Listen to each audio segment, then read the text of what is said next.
সাগরের নীল ঢেউ, আকাশের নরম রোদ আর সেই পরিচিত বাতাস, যে বাতাসে আছে ভ্রমণের গন্ধ, অভিযানের ডাক।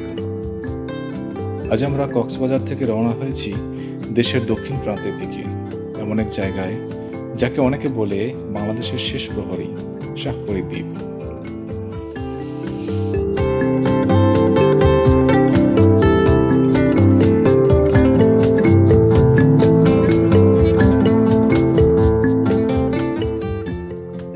এখন সকাল 11টা। বৃষ্টির কারণে সকাল থেকে বের হতে পারিনি, কেবলই বৃষ্টি থামলো। কলাতলী ডলফিন মোড় থেকে আমরা একটি সিএনজি ভাড়া নিয়েছি সারাদিনের জন্য 2200 টাকার বিনিময়ে। গন্তব্য শাহপরী দ্বীপ। সিজন ভেদে এই ভাড়া কম বেশি হতে পারে। একটি সিএনজিতে সর্বোচ্চ 5 জন যাওয়া যায়। এছাড়াও আপনারা ছাদখোলা জিপ বা চাঁদের গাড়িতে যেতে পারেন শাহপরী দ্বীপে।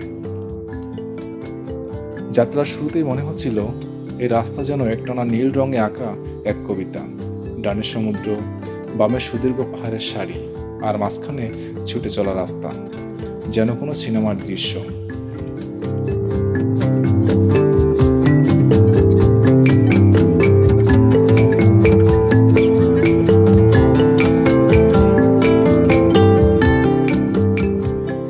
কক্সবাজার থেকে শাহপরী দ্বীপে যাওয়ার পথে দেখা মিলবে কাঁকড়া beach, Inani beach, Himchari, Patuartek beach, Shaplapur সহ আরো অনেক সুন্দর সুন্দর দর্শনীয় স্থান।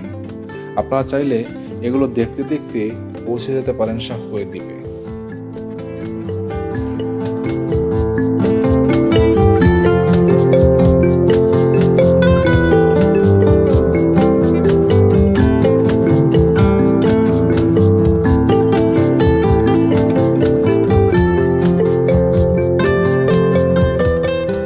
আমরা টেকনাফ শহরে না ঢুকে মেরিন ড্রাইভ ধরে সোজা চলে এসেছি বাইপাস সড়কের দিকে।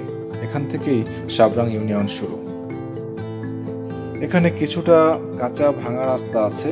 আজ সকালে বৃষ্টি হয়েছিল, আর বৃষ্টিতে মাটির সড়ক আরো ভয়াবহ রকম খারাপ হয়ে গেছে। আমাদের ড্রাইভার মামা বিচের পাশে ওই দিক থেকে গাড়ি নিয়ে ঘুরে আসতেছে।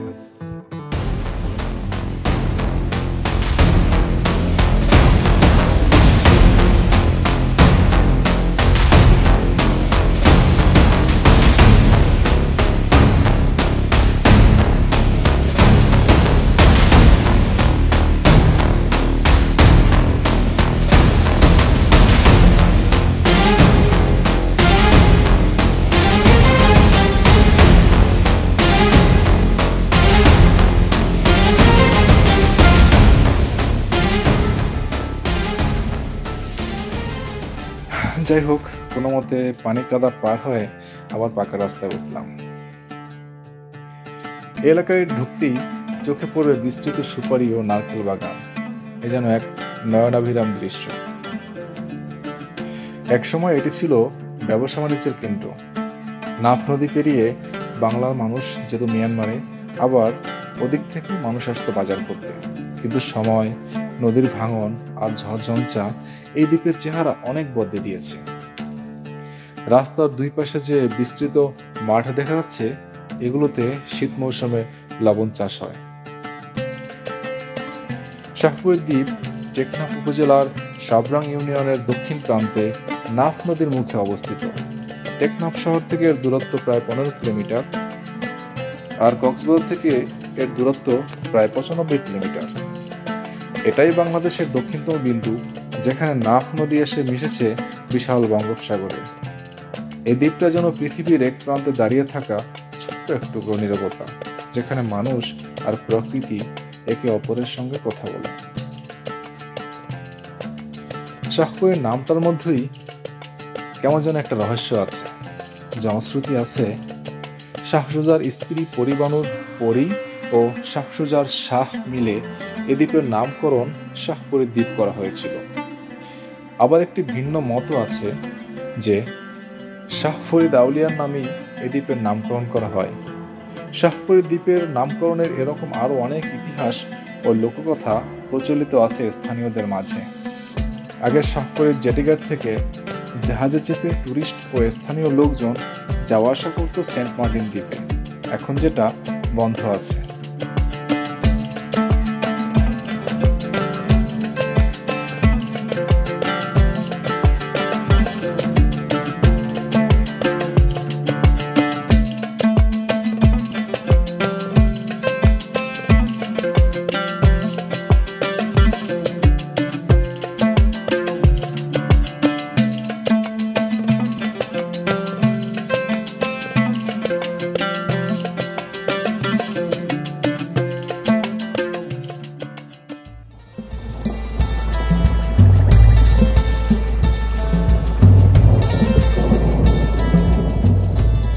শাহপুরের দ্বীপে 3টি সমুদ্র সৈকত রয়েছে।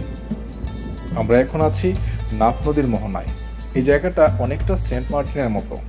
এখান থেকে সেন্ট মার্টিন দ্বীপ দেখা যায়। শাহপুরের দ্বীপ থেকে সেন্ট মার্টিনের দূরত্ব প্রায় 8 কিলোমিটার। বাংলাদেশের একদম শেষ প্রান্তে এখানে একটা ওয়াচ টাওয়ার দেখা যাচ্ছে, বিজিবির ওয়াচ টাওয়ার। আর ওইদিকে নাফ নদীর শেষ মাথা। নাফ নদীটা এখানে সাগরের সাথে মিশে গেছে। আর ওই যে দূরে দেখা যাচ্ছে ওটা হলো সেন্ট মার্টিন। আর এ পাশে পিছনে আমরা রেখে আসছি, এটা হলো শাহপুরি দ্বীপ। বেড়িবাঁধে জিও ব্যাগ ফেলানো আছে। এ পাশে একটা ঝাউবন আর কিছু নারকেল গাছ আছে। এই জায়গাটা অনেক সুন্দর, একদম ছবির মতো সুন্দর।